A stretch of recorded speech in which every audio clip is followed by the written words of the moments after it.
Salve, senhoras e senhores, meninas e meninos, sejam bem-vindos a mais uma aula introdutória ainda sobre o nosso curso sobre feminismo. E aqui nessa aula a gente vai estudar, refletir acerca de alguns conceitos importantes para a gente problematizar questões relacionadas ao feminismo. Então aqui eu vou trazer, sobretudo, 3 conceitos para a gente problematizar. Primeiro, o conceito de androcentrismo. Depois, os conceitos de gênero e sexo e como que a gente pode operar esses conceitos. E, por fim, o conceito de patriarcado. Bora? Começo a aula convidando vocês para refletir a respeito dessa ilustração que faz parte de uma publicidade ali nos Estados Unidos na década de 50. A ideia aqui é trazer algumas imagens para que a gente pense o quanto já foi naturalizado o machismo e a ideia de submissão das mulheres ou inferioridade das mulheres. A ideia aqui é que vocês reflitam por si. Mas vamos dar uma olhadinha na imagem. Então a gente tem o posicionamento de um homem, então prestem atenção nesses elementos que às vezes a gente não percebe muito, mas na posição dele, na postura dele e na postura da mulher. Então, enquanto o homem está ali todo levantado, né, com as mãos para trás, a gente tem uma mulher curvada. Então, qual o significado de uma mulher curvada servindo o seu marido? E aí está fazendo aqui a propaganda de uma gravata. Qual é a ideia de você vender uma gravata de um homem que está sendo servido por uma mulher? Então, são ideias que estavam presentes de maneira natural na década de 50, mas que às vezes até hoje a gente pode encontrar aí em outras publicidades e que muitas vezes passa de forma despercebida. Ou vocês acham que em 1950 muita gente questionava a respeito dessa imagem? Vamos refletir a respeito então do primeiro conceito que eu vou utilizar aqui com bastante frequência, que é o conceito de androcentrismo, que tem tudo a ver com a imagem que eu mostrei anteriormente. Então, o que significa androcentrismo? O termo, né, temos 2 termos aí de origem grega, que é o termo andro, que se refere ao homem, e centrismo, que está relacionado à ideia de referência. Então, o androcentrismo é a perspectiva masculina, é tomar aquilo que é masculino como referência para tudo, para o mundo, por exemplo. Então, se a gente pensar na construção do nosso mundo, das nossas práticas culturais e das nossas práticas sociais, a gente consegue identificar esse androcentrismo, como se o homem fosse a representação máxima de figura humana. Onde que a gente pode perceber isso? No próprio termo homem, se a gente for pensar aqui no português. Quando a gente usa a palavra homem, nós estamos nos referindo aos seres humanos de uma maneira geral. E quando a gente utiliza o termo mulher, nós estamos referindo apenas aos seres humanos do sexo feminino. Então, o que a gente observa é que quando existe uma dominação masculina ou quando existe uma dominação de todas as formas, nessa dominação, o dominante ele sempre procura se colocar como categoria universal, de modo que o homem será compreendido como categoria universal e a mulher como uma categoria particular. O problema disso é que esse mundo, a construção dessa sociedade, a construção dessas práticas e até mesmo a construção dessas teorias não levam em consideração a experiência de corpos e pensamentos femininos, não binários, trans, homossexuais. Então é como se todo o universo tivesse somente a experiência, o olhar e a perspectiva daquilo que é masculino. Isso está presente em tudo. A gente vai perceber isso na mídia, a gente vai perceber isso na ciência, nas experiências científicas e até quando a gente constrói a nossa tecnologia ou técnicas, né, que tragam mais conforto ou que supram as nossas necessidades. É colocado como referência, como centro, o homem. Então a gente tem um tipo de mundo que não leva em consideração a necessidade e a experiência de pelo menos 50% da população. Claro que é mais, porque como eu disse, não leva em consideração vários outros corpos, mas eu estou colocando aqui que mais da metade da população não está dentro dessa necessidade. O androcentrismo também nos traz uma ideia de que o homem é universal e como isso está construído em toda a experiência, em todas as práticas, em todas as teorias, será muito difícil a gente identificar que tal elemento, tal experiência, tal ideia é androcêntrica. Ao passo que quando a gente pensa nas outras experiências, a gente consegue identificar com mais facilidade. Eu já falei isso um pouquinho na aula introdutória sobre feminismo. Como é fácil a gente identificar aquilo que é feminista ou aquelas ideias que não são machistas e como a gente naturaliza aquilo que é androcêntrico ou aquilo que é machista. Então comecem a perceber no cotidiano de vocês, nos filmes, nas novelas, nas narrativas que estão presentes nos livros didáticos ou na literatura ou nas revistas, enfim, em vários lugares. Eu trouxe aqui duas imagens que a gente utiliza muito na modernidade para pensar a questão do ser humano como ser universal.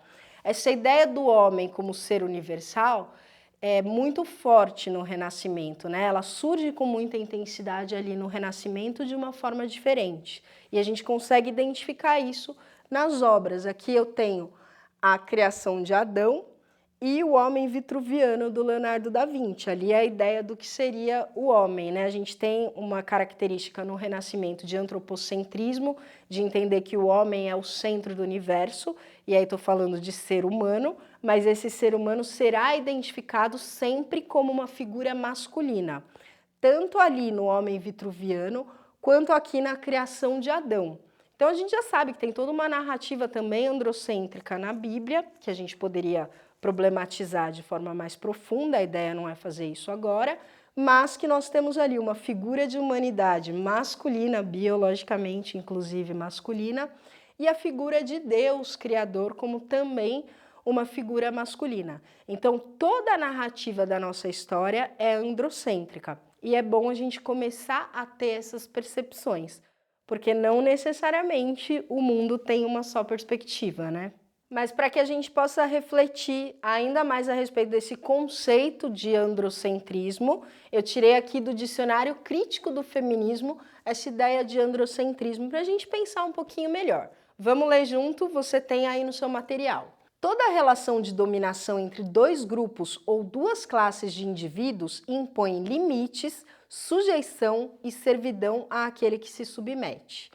Ela introduz uma dissimetria estrutural que é simultaneamente o efeito e o alicerce da dominação. Um se apresenta como representante da totalidade, lembra aquilo que eu falei, né? O homem é visto como categoria universal, e o único depositário de valores e normas sociais impostas como universais, porque os do outro são explicitamente designados como particulares. Agora vamos pensar, esses que são designados como particulares correspondem a mais de 50% da população. Então a gente precisa identificar que existe aí uma questão, uma relação de poder. A dissimetria constituinte das relações de dominação aparece não somente nas práticas sociais, mas também no campo da consciência e até nas estratégias da identidade. Então isso vai se enraizar de forma tão profunda que vai ser difícil identificar. Por quê? Porque ele não está somente nas práticas, mas ele é legitimado pelo nosso próprio inconsciente. Dica para entender de que maneira isso acontece, sobretudo como se formam as estruturas inconscientes que reconhecem essas práticas de dominação masculina e legitimam essas práticas. A gente tem aqui a obra A Dominação Masculina, do Pierre Bourdieu, que é uma obra de antropologia, em que ele investiga de que maneira que a dominação masculina se insere e se estrutura no nosso próprio inconsciente. É interessante que vocês leiam e tentem entender essa obra. Por quê? Porque muitas vezes a gente naturaliza e a gente fala, não, imagina, é assim mesmo. E aí o Bourdieu, ele vai mostrando como que esse processo ocorre e que ele não é de forma nenhuma natural. Outra obra que opera muito com esse conceito de androcentrismo é a clássica O Segundo Sexo, da Simone de Beauvoir. Então aqui já na epígrafe, ela já mostra esse conceito, já está implícito esse conceito, ainda que ela não problematize diretamente. Porque ela traz duas frases aqui, uma do Pitágoras, que é uma frase androcêntrica, e outra do escritor Paulin de la Barre, que traz uma reflexão a respeito desse androcentrismo. Então Pitágoras diz o seguinte: Há um princípio bom que criou a luz, a ordem e o homem, e um princípio mau que criou as trevas, o caos e a mulher. Então, essa é uma perspectiva do homem, do masculino, que está muito relacionada à perspectiva de que a mulher seria um não-homem, né? Assim como a escuridão é a não-luz, e por aí vai, como se a mulher tivesse relacionado a uma certa ausência. Isso é uma perspectiva androcêntrica, uma perspectiva dele. Ele é o total, né? O outro é a negação dele, enfim. E aí a gente tem o Paulin de la Barre dizendo: tudo que os homens escreveram sobre as mulheres deve ser suspeito, pois eles são, a um tempo, juiz e parte. Por quê? Já que o mundo teórico e as práticas são construídos a partir da dominação masculina, a partir da perspectiva masculina, então não dá para a gente julgar o que é masculino, o que é feminino, a partir só da perspectiva masculina. Interessante que um escritor, claro, aqui ele já é do Renascimento, né? O Pitágoras, a gente está falando de um pensador da antiguidade grega, a gente tem aí um tempo histórico muito diverso, um contexto histórico importante, né? Mas que aqui ela coloca porque vamos refletir que mundo foi esse, que narrativa foi essa que a gente construiu, que somente valoriza aquilo que é masculino. Também uma obra clássica e importante que eu recomendo que vocês tenham na estante e que vocês leiam. Outro conceito que nós iremos problematizar o tempo inteiro durante o curso é o conceito de gênero. E aqui, a princípio, eu vou pôr esse conceito ao conceito de sexo. Então, quando a gente fala em sexo, nós estamos falando em diferenças biológicas. Então, homens e mulheres seriam diferentes biologicamente. Porém, existe uma tentativa de justificar a inferioridade das mulheres usando esse conceito de biologia, como se essa diferença biológica fosse capaz de justificar a inferioridade das mulheres, né? Como se isso fizesse com que elas tivessem habilidades ou até mesmo um caráter diferenciado da dos homens. Claro que a gente sabe que existem inúmeras diferenças entre homens e mulheres, mas é bom lembrar que existem inúmeras diferenças entre homens e homens, entre mulheres e por aí vai. Isso porque eu estou reduzindo aqui somente categoria homem e mulher. Já quando a gente traz esse conceito de gênero, que foi trazido principalmente na segunda onda, a gente viu agora a Simone de Beauvoir, ela traz esse conceito, o próprio Bourdieu, que a gente falou agora, também opera com esse conceito, é pensar os papéis sexuais a partir de uma construção social.